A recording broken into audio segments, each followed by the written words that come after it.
এরপরে সার্বিক আমরা এক ধরনের আশঙ্কা করছি। গতকালকে আমরা নানাভাবে যে খবর পাচ্ছিলাম, আমাদের বিশ্ববিদ্যালয়ের আশেপাশের যে এলাকাগুলি এগুলোর সাথে এক ধরনের বিশ্ববিদ্যালয় কর্তৃপক্ষ অথবা ছাত্রদের কোনো ধরনের একটা গোলমাল মানে লাগিয়ে দেওয়ার একটা অপচেষ্টাও আমরা অবগত ছিলাম। তো এই বিষয়টার জন্য আমরা একটি শক্তিশালী একটি কমিটি গঠন করেছি। আমরা লিয়াজো কমিটি, এটা বিশ্ববিদ্যালয়ের আশেপাশের এলাকাবাসী, ছাত্র সবার মধ্যে যেন সৌহার্দ্য পরিবেশ বজায় থাকে, এই পর্যায়ে কমিটিতে কাজ করবে।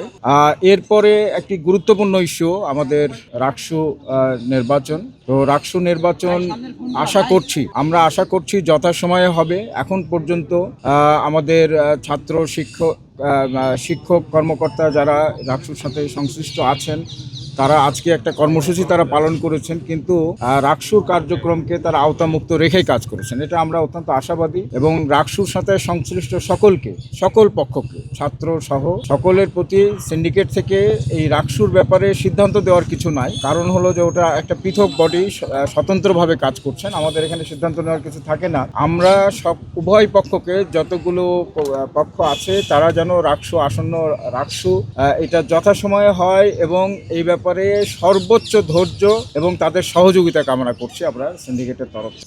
এরপরে যে ঘটনাকে কেন্দ্র করে এক্সট্রিম মশার কয়েল প্ল্যান্ট ফাইবার দিয়ে তৈরি, তাই সহজে ভাঙে না, সুগন্ধিযুক্ত ও নিরবিচ্ছিন্নভাবে জ্বলে। ডেঙ্গু, চিকুনগুনিয়া বাহি সহ যে কোনো মশার বিরুদ্ধে দেয় এক্সট্রিম সুরক্ষা।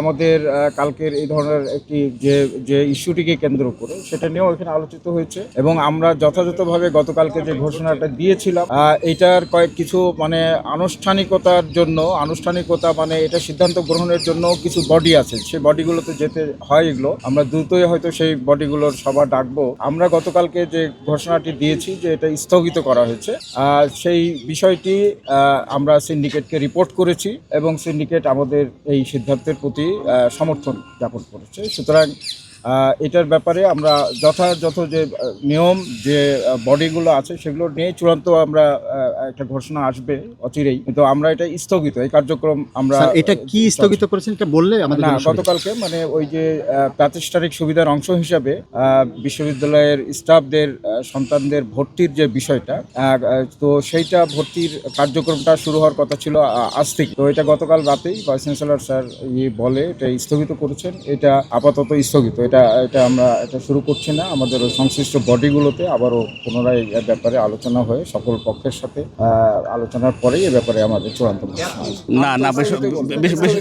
বিষয়টা এটা না। আমার কথা যেটা সেটা হচ্ছে যে গতকাল ভাইস চ্যান্সেলর মহোদয় ঠিক যে ঘোষণাটা যেভাবে দিয়েছিলেন যে এটা যেভাবে স্থগিত আছে, ঠিক সেই সিদ্ধান্তটাই এ পর্যন্ত বহাল আছে এবং এটা সিন্ডিকেটকে জানানো হয়েছে। সিন্ডিকেট সেটাকে যেভাবে শুনেছেন তাতে সিন্ডিকেট অন্য কোনো মতামত দেননি। ভাইস চ্যান্সেলর যে ঘোষণা সেটাই বহাল আছে। সিন্ডিকেটের আজকের মূলত তিনটা বিষয় মূলত আপনারা শুনেছেন, রেজিস্ট্রার মহোদয় বলেছেন। একটা হচ্ছে প্রথমত নিন্দা জ্ঞাপন করেছেন গতকালের যেসব ঘটনা, সেগুলো নিন্দা জ্ঞাপন করেছেন। দ্বিতীয়ত দুইটা তদন্ত কমিটির বিষয় হচ্ছে, একটা আভ্যন্তরীণ তদন্ত কমিটি, একটা বিচার বিভাগীয় তদন্ত কমিটি। তৃতীয়ত যেটা হচ্ছে রাকসু নির্বাচন উপলক্ষে রাকসুর হল সংসদ এবং সিনেটের ছাত্রপ্রতিনিধি নির্বাচন, এখানে যারা সংশ্লিষ্ট আছেন তাদের প্রতি সহযোগিতার আহ্বান জানিয়েছে। যেহেতু বিষয়টা সিন্ডিকেটের অংশ না, কিন্তু সহযোগিতার আহ্বান জানিয়েছে সিন্ডিকেট, এটা সিন্ডিকেটের সিদ্ধান্তের মধ্যে রয়েছে।